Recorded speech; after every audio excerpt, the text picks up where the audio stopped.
L-Awtorità Maltija s-Servizzi Finanzjarji qarblet kważi 950 każ li matul 2025 setgħu waslu għal azzjoni ta' nfurzar. Minn dawn ittieħdu 91 azzjoni.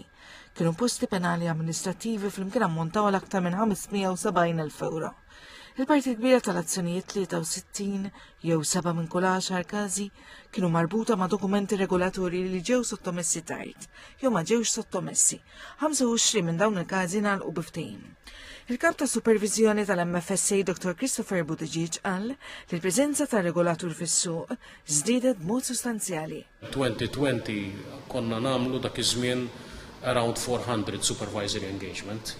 Illum qed nagħmlu over 1,800 supervisory engagement, ġifieri qed nkunu iktar hemm barra, qed nagħmlu iktar inspections, qed nagħmlu iktar thematic reviews, qed nagħmlu iktar supervisory meetings mal-license holders, qed isiru iktar follow-ups. L-investigazzjonijiet kienu jinkludu wkoll każi ta' attività mhux awtorizzata, frodi, nuqqasijiet fit-tmexxija tal-kumpaniji u kontrolli interni dgħajfa. Ġew identifikati wkoll nuqqasijiet fil-ħarsin tal-flus tal-klijenti minn ċertu istituzzjonijiet tal-pagamenti u tal-flus elettroniċi. Fosthom kien hemm flus ta' klijenti li ma nżammux separati biżżejjed, verifiki finanzjari mhux regolari u sistemi dgħajfa ta' governanza. F'każ minnhom l-awtorità ħassret il-liċenzja ta' istituzzjoni finanzjarja parzjalment minħabba dawn in-nuqqasijiet. Meta inti awtorità ta' ġurisdizzjoni li hija an International Financial Center, l-expectation minn ġurisdizzjonijiet oħrajn u li inti jkollok supervizjoni b'saħħitha. U ma jistax ikollok supervizjoni b'saħħitha sakemm ma jkollokx in-nies li tajthom it-training u li huma kapaċi jagħmlu supervision.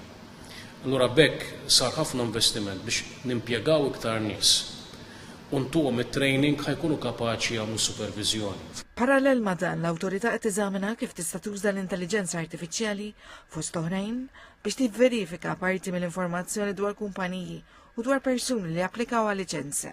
Nivvettjaw l-applikant u naraw li l-applikant huwa fit and proper ngħidulu. Ġifieri dan huwa onest, huwa kompetenti, għandu riżorsi, għandu business model li opera sew. U għal dak il-lan qed naraw hekk nistgħux nużaw AI. Ġifieri hemm dipartiment li qed iħares li jiżviluppa AI agent ngħidulu biex il-parti mill-authorization process tiġi ivvettjata mill-AI. Dawn l-iżviluppi ser ikunu fost it-temi ta' konferenza speċjalizzata li l-MFSA ser torganizza f'Settembru dwar ta' bidliet li mistennija jsaħħu fis-servizzi finanzjarji sal-2030 u l-opportunitajiet u riski ta' teknoloġiji ġodda.